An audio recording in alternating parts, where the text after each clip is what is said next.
banyak negara yang ideologinya berubah-ubah?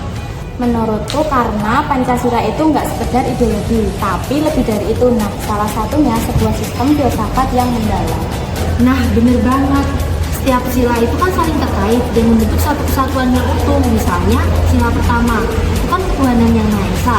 Itu menjadi dasar dari semua sila lainnya.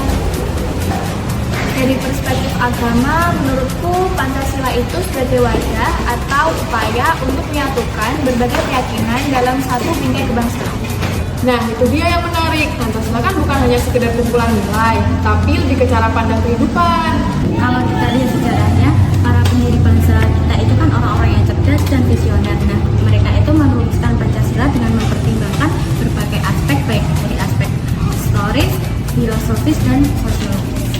Dan yang paling penting, Pancasila itu kan bersifat dinamis. Dia bisa terus berkembang dan beradaptasi dengan zaman.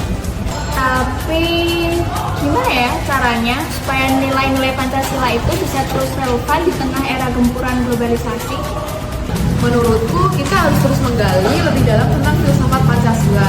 Kita harus memahami akar-akar pemikiran para pendiri bangsa dan bagaimana nilai itu bisa diterapkan di zaman sekarang. Selain itu, kita harus mempertanyakan dan mengkritisi nilai-nilai yang ada. Dengan begitu, kita bisa menemukan cara-cara baru untuk menginterpretasikan Pancasila.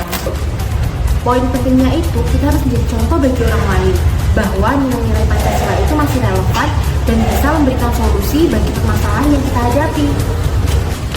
Nah, aku setuju banget tuh. Kita sebagai generasi muda mempunyai tanggung jawab untuk melestarikan dan mengembangkan nilai-nilai Pancasila. Iya, bener banget sih. Aku setuju banget sama dia. Kesimpulan yang dapat diambil dari dialog ini adalah Pancasila bukan hanya sebagai lambang negara, tetapi juga sebagai kompas moral yang akan selalu membimbing kita dalam kehidupan sehari-hari. Dengan menggali lebih dalam tentang filsafat Pancasila, kita dapat menemukan jawaban atas berbagai pertanyaan tentang makna hidup, tujuan hidup, dan bagaimana kita seharusnya hidup bersama sebagai satu bangsa.